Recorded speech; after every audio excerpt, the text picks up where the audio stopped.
Hello and welcome to The Hub on CGTN. I'm Wang Guan. Greetings from the World Economic Forum annual meeting of the new champions in Tianjin. Now, this year's meeting convened around 1,700 representatives from over 90 countries and regions. They're here to explore answers to some of the most pressing issues of our times. Given today's geopolitical uncertainties, rivalries, and the increasing tension in the Middle East, what is the latest forecast and outlook on the global economy? What is the future of multilateralism? And how do they assess the performance of the Chinese economy as of late? Here's my conversation with our guests. You cannot talk about the global economy without talking about the global south. And you cannot talk about the global south without mentioning the MENA region, aka the Middle East and North Africa. On the sidelines of the World Economic Forum, it is our pleasure to have Mr. Nouredinne Ouadah, Minister of Knowledge Economy, Startups and Micro-Enterprises of Algeria. Your Excellency, Minister Ouadah, welcome to CGTN. Thank you for making it to Summer Davos in Tianjin. Thank you for this invitation.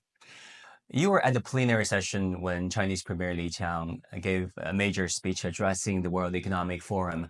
What key messages did you pick up about the direction of the Chinese economy and its position regarding its relations with other partnering countries such as Algeria? The first message is that Chinese economy is one of the locomotive for the world economy progress, and it's very open for collaboration and win-win collaboration with everywhere in the world.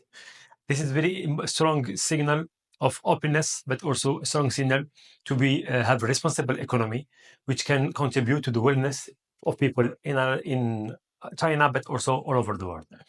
The other important message is that today there is a lot of challenges. World is facing huge challenges, and to face this, we have to gather our efforts from the east to the north, from the south to the north, and this is really important to make humanity able to face these important and crucial challenges.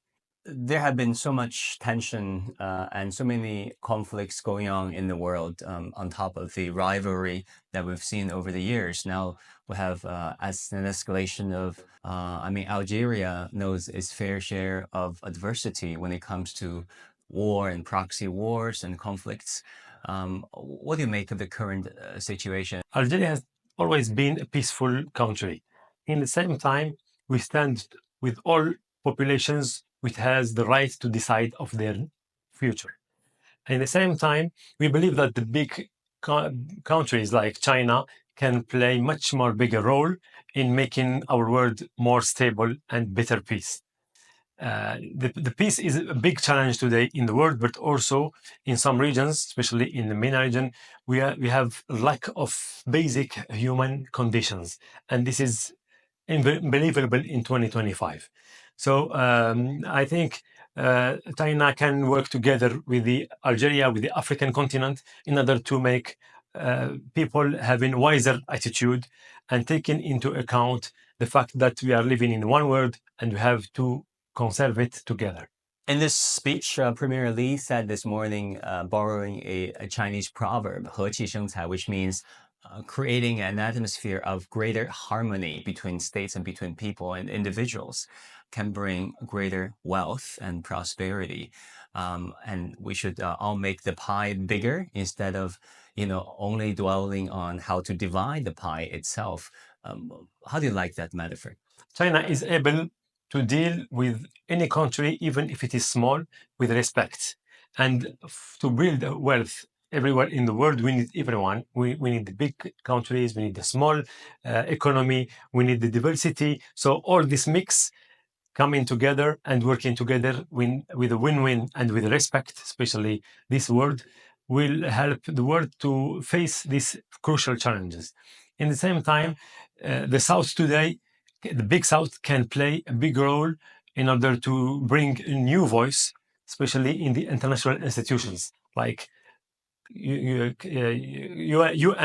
or Security Council. So the revision of the Security Council composition involving more countries from the South will give more stability to this institution and make their decisions more credible. You're the Minister of Knowledge Economy, among other things. Tell us a bit about the scope of your work. What is the necessity of creating such a ministry? What do you oversee and what kind of impact is it making on Algerian society? Knowledge economy, it's a very important component today in the Algerian economy. It is growing. It's something new, but it is growing. And the objective is to complete the actual traditional economy based on oil and gas by creating an economy based on knowledge, based on youth. Algeria is a very young population, and also based on knowledge and new technology. Technology today is everywhere. With the fast development of artificial intelligence and disruptive technologies, we can have this technology deployed all over the world very quickly. And today, the challenge is to make this technology an opportunity to create wealth, to create a growth of technology. And this is a job that we are trying to perform in our department, is to give the chance for young population, skilled population, for brains to have an impact on the economy, constructing wealth based on immaterial assets. Do you see opportunities to leverage the existing technologies and the application of technologies in China, given the rise of artificial intelligence in China, to create even greater synergy between China and Algeria when it comes to working together on, fostering a knowledge economy based the future? Today, Algeria is deploying a big effort on digitalization. And let me tell you that the first technological partner is a Chinese company. So we believe that today in China, big players are deploying amazing and disruptive technology. And cooperation between Algeria and China can allow us to go faster, adopting this technology, but also taking it as a tools to develop and promote a new economy and a faster growth economy. What aspect of the Chinese tech sector, our AI sector, that excites you the most, that you would like to explore more opportunities to collaborate, perhaps?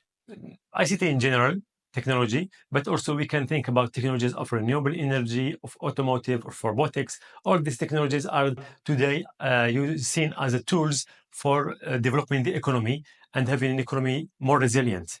In the same time, we can also talk about the energy, which is a big issue in Algeria. Algeria is an energy country, and using the energy new way and also promoting the renewable energies, which is more sustainable for the economy, but also for our planet.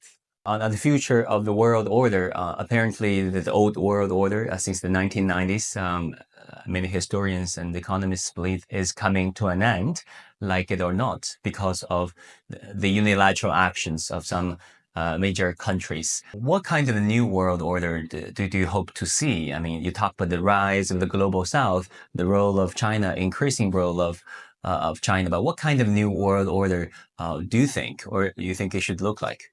I think the new order we will have, we want to have more voices of African countries heard in the biggest international institutions. In the other side, we can also think about largest institutions that involve countries from all the continents, and then deciding together for the big challenges of climate change, of artificial intelligence technology, which is taking big proportion all over the world. Behind that, there is a very big issues of equity of technology in different regions of the world. So the African countries today can contribute with wiser advice, and also can be an important player for the new world order. In the age of artificial intelligence, what kind of knowledge is most needed, is most important, in your opinion? Today, the fuel of artificial intelligence is data.